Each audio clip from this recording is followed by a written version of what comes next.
You threaten me with violence? No PC for you. So my dad died when I F24 was 15. For the past few years my mom has a partner M78 who lives 1k kilometers away from us, so he only visits a few months per year. This partner has a certain mentality that he is the man of the house and I am just a dumb little girl. So one day when he did his stupid shenanigans, not letting me into my own house because I did not ask nicely enough, I guess, I had enough. Things escalated, he pushed me, we wrestled, my mom had a breakdown. Old man has bone marrow cancer, so I did not wrestle with harm intended. When we stopped he told me do something like that again and I will punch you. Well, not letting me into my own home was already a no-go, but threatening me with violence really made me angry.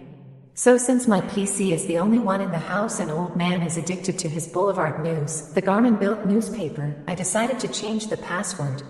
The next day I sat down, spoke with old man about the whole situation again, offered him plenty of opportunity to somehow say sorry, but since that did not happen, I left to spend the week with my partner like I intended to without telling him or my mom the new password.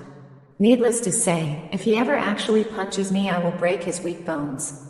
I actually started professional wrestling so I can put the old man down in his place without hurting him much. LPT, reheating leftovers properly and plussing up cheap store meals are as important of skills as cooking from scratch. I've become an above average home cook over the years, but what actually gets the most praise from people is how I know how to make the most out of leftovers without simply throwing them into the microwave and turning them into rubbery mush. But it actually usually is as simple as using a microwave for half the reheating, and then finishing in an air fryer or a frying pan. Or something as simple as taking out all the veggies from a sandwich, so you can focus on the meat and bread. It sounds simple, but a lot of people overlook this and go for a one-and-done technique. To make sure there's an actionable LPT here, I often think, how was this thing made? My reheating focuses on how each piece was originally cooked, or not cooked, and using a faster method to reheat it. Similarly, when you have to eat something from the grocery store or a cheap restaurant, it's really simple to add 1 to 2 ingredients or sauces, and make it a good meal. The internet famous version of this is instant ramen plus 1 egg plus green onions plus a better sauce you bought in bulk. I love cooking from scratch, but that's probably 70% of my meals and I usually have to reheat them for a number of days. I'm falling in love and she says she's fallen for me too. How do I not screw things up? I, 26M, have been seeing this girl 23F and I'm really falling for her. She recently told me that she's falling for me too, so much so that it actually sort of scared her. Background, she was in an abusively toxic narcissistic relationship with her ex-fiancé who as recently as July was harassing her to the point that she had to get a restraining order. She has as a result of the abuse some serious problems with self-image, mostly to do with her weight, and needs reassurance, which I happily provide every day. I've never felt this way about someone in a long time, and it is the first time I've ever had feelings that intense reciprocated. We're even talking about being together months from now, seeming to imply that she views me as long-term. I see a bright future for us if things go well. We have so many things that are compatible. We both want kids and to move to a mid-sized town somewhere and lead a normal family life. She's funny, sexy as hell, isn't afraid to speak her mind. We're so compatible in the bedroom, and we have a lot of the same likes and dislikes. Recently, she told me she's falling for me as I stated before. This actually kind of scares me too, because I don't want to blow this. I want us to be together badly. But I can't help but have my worries. I'm worried that she'll feel she doesn't deserve to be in a good relationship and tap out of it. I'm worried that her ex-fiancé might try something at some point, even with the restraining order. I'm scared she'll lose interest in me and fall out of love and find someone better than me. I'm worried that I'll say something stupid or overshare and she'll pull away. She also has anxiety, which can lead to difficulty in relationships. I've told people I love them too early in the relationship and they pulled away. Knowing her trust issues and past, I don't want to overwhelm her, so I'm going to hold off on saying I love you until about 2 months, or if she says it first, even though I desperately want to say it. I tell her every day how beautiful she is, how special I think she is, and how much I miss her when we're apart. And she reciprocates. I guess what I'm looking for is advice, preferably from people with experience dealing with anxious partners or partners who survived narcissistic domestic abuse. What can I do to make her feel loved always without being clingy or too strong? I just don't know what to do. How do you start over at 60? My first post ever. That I remember, lol. After almost 2 decades married in what wound up as a terribly hurtful divorce that required a necessary career change. I waited 10 years before another relationship and thought I found the perfect girl. Turned out to be another covert narcissist. Not to label or judge, but I was naive and fell for the whole love bombing routine hook, line, and sinker. I didn't even know about such things. We all have narcissist tendencies to a degree, I guess, but this one is on another level.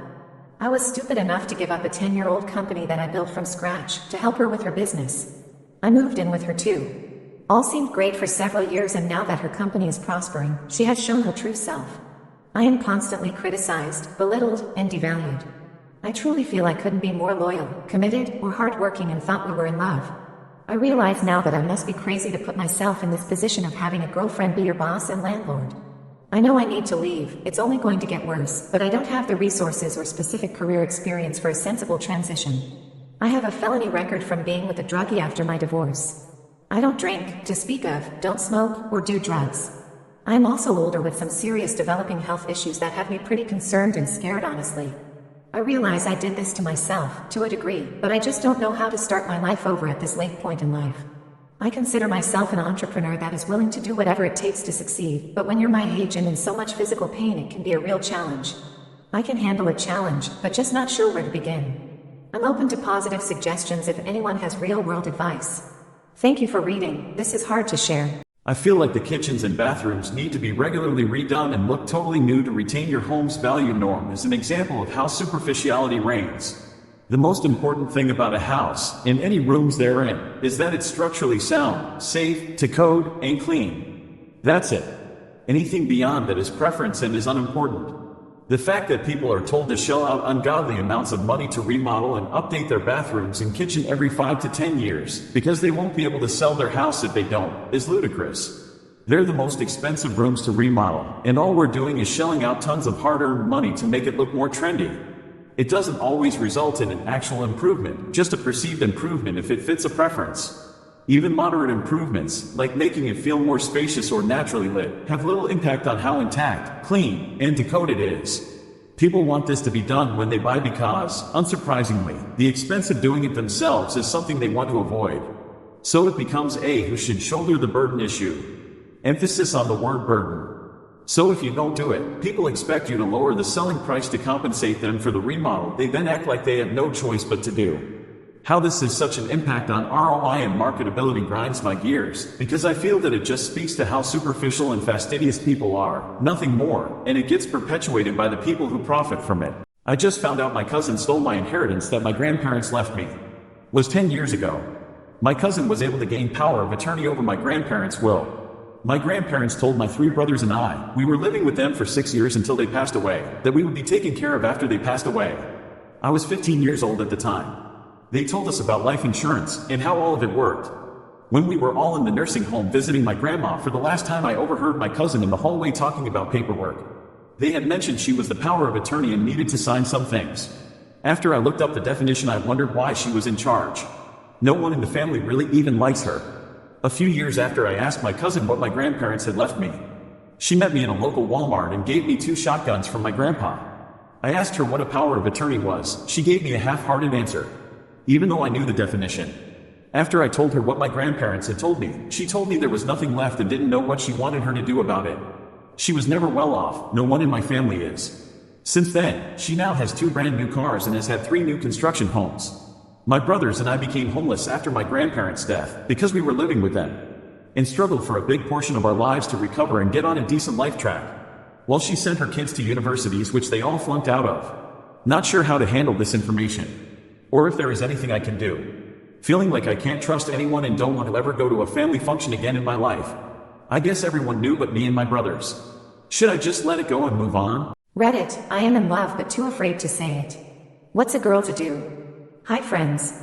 This might be a bit long, but it's on my mind so hard. I met my boyfriend last winter in a very, very cute way, and it's just been smooth sailing the entire time. I got out of an emotionally abusive relationship about a year before I met my boyfriend, so I was very nervous to start any kind of relationship. He is so entirely different than anyone I've ever been with. We're both pretty introverted, and it's just wonderful to easily communicate when we need alone time without worry. We can spend quiet time together in peace. I had so many anxieties about truly everything when I started this relationship, and he has not triggered any of them. I trust him. I sleep easy at night without a single worry about who I'm giving my trust and my heart to. I think this is the first time I have ever been in a relationship with someone who just genuinely wants to spend time with me and enjoys it. There is no drama and no games. I moved into a new house and I knew I would need help with some things.